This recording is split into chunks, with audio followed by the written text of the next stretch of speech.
Y vamos de inmediato a otro tema, porque polémica generó el fallo judicial que absolvió a los 10 ejecutivos acusados en el caso de colusión de precios en las farmacias.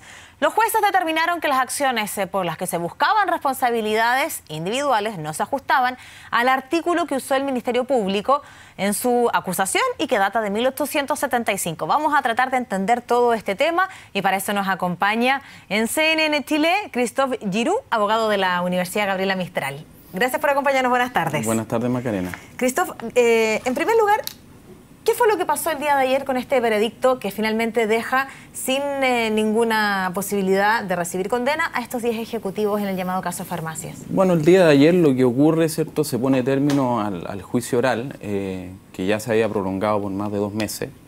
Y en esta materia, digamos, lo que se dio ayer fue el veredicto, que finalmente, ¿cierto?, fue absolutorio. Y ahora queda pendiente la lectura de la sentencia para el día 28 de julio.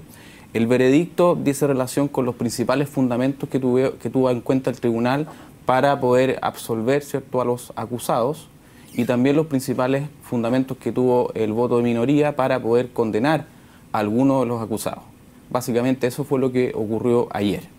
Vamos a despejar todas las dudas. Y en primer lugar la gente dice, bueno, ¿por qué finalmente no van a pagar con penas de cárcel un delito como la colusión? Y es porque en Chile la colusión no es delito, partamos por ahí. Por lo tanto, para llegar a la justicia penal y a los tribunales hubo que buscar otros argumentos. ¿Qué pasa ahí si es que podemos explicar también? Bueno, efectivamente la colusión está tipificada y sancionada con pena de cárcel hasta el año 2003 y el año 2003 una ley, ¿cierto?, derogó, ¿cierto?, dicha disposición legal. Y por lo tanto se dio, ¿cierto?, la discusión de si la colusión es un acto delictual o es una mera infracción a la libre competencia. Entonces, sobre esa materia es lo que se discutió. Hubo, ¿cierto?, una investigación a nivel del Tribunal de la Libre Competencia que tuvo ciertas sanciones y posterior a eso el Ministerio Público, ¿cierto?, comenzó a investigar una causa por un eventual delito del artículo 285 del Código Penal, en donde la discusión de fondo es justamente saber si la colusión está, digamos, dentro de los presupuestos fácticos de dicha disposición legal y jurídicos. Es decir, si la colusión puede, ¿cierto?, ser considerada dentro de la descripción que establece este artículo que, como bien dices tú, antiguo, digamos, data del inicio de la vigencia del Código Penal chileno. Y es un artículo poco usado, ¿no?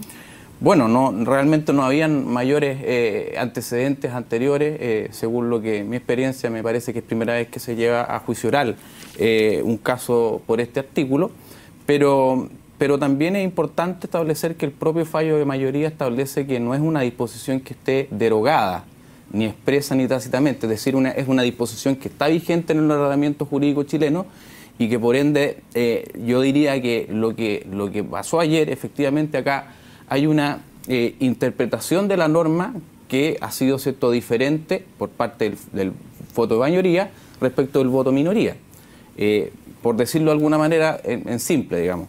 El voto, ¿cierto?, de mayoría ha señalado, ¿cierto?, que al ocupar la palabra medios fraudulentos está estableciendo la exigencia de un engaño, es decir, de una conducta simulatoria con el objeto de perjudicar a una persona. Eso es lo que básicamente se define el engaño.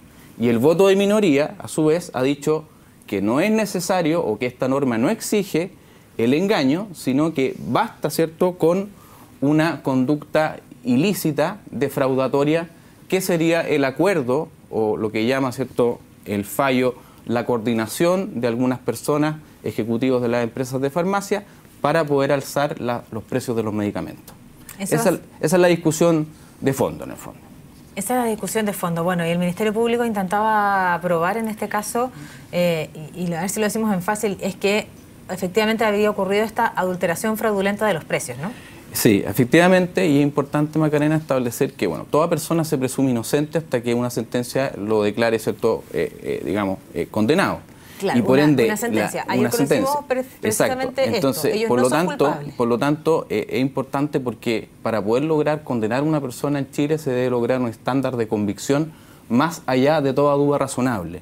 Es decir, tiene que existir un estándar muy alto para que el tribunal, digamos, pueda, con las pruebas suficientes, poder condenar a una persona y también tener una sanción penal.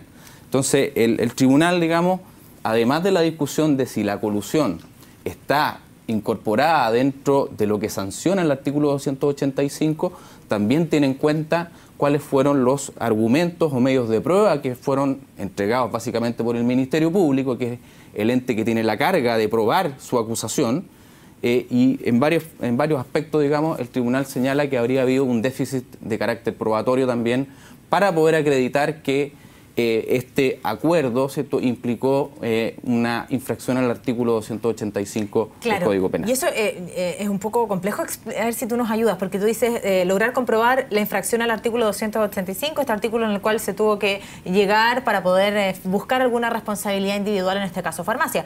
Porque en el mismo caso Farmacia, la colusión de alguna manera está comprobada, porque hay uno de los tres actores que es FASA y que finalmente se acoge a esta delación compensada, que es una figura que tampoco existe, pero finalmente reconoce esto y ahí recibe otras sanciones a través de otra vía, y que son estas multas.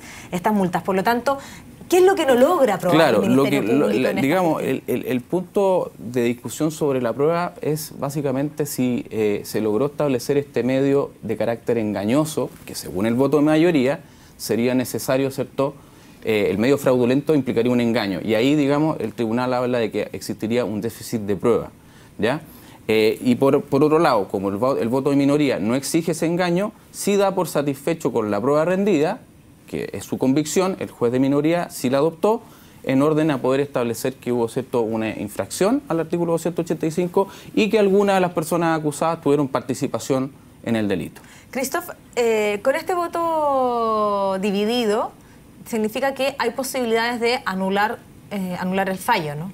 Bueno, siempre hay posibilidades ¿Con voto dividido o sin voto dividido? Hay posibilidades de anular el fallo por parte del interviniente que se ve de alguna manera perjudicado, ¿cierto?, por este fallo, que en este caso sería la parte querellante y el Ministerio Público, pero evidentemente que la experiencia indica que si existe un voto de minoría, existe un fundamento que ya, digamos, alguno de los jueces hizo suyo respecto a la argumentación que hizo el Ministerio Público y los querellantes. Por lo tanto, en mi experiencia indica que evidentemente si es que se llega a recurrir, el voto de minoría va a ser la base, ¿cierto?, del recurso de nulidad, no quizás todo, pero la gran base esencial, digamos, del Ministerio Público debería ir por el voto de minoría.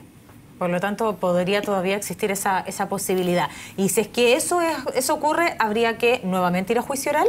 Bueno, justamente se tiene que leer la sentencia el día 28 de julio, claro. Los intervinientes tienen un plazo para recurrir de nulidad, tienen que esgrimir cuál va a ser la causal, porque existen distintas causales en la ley, y por lo tanto, dependiendo, ¿cierto?, de la causal que esgriman, se puede llegar efectivamente en el evento de que ese recurso sea acogido por la Corte, que puede ser la Corte de Apelaciones, eventualmente la Corte Suprema, a que se vuelva, ¿cierto?, a repetir este juicio. El caso Farmacia nos hace revivir varios episodios, y uno de ellos fue cuando finalmente el Ministerio Público busca una salida y propone las clases de ética y finalmente que puedan pagar una cantidad de dinero para ONG u organismos o instituciones de beneficio, finalmente algo que desestimó la Corte de Apelaciones. ¿Qué buscaba ahí el Ministerio Público?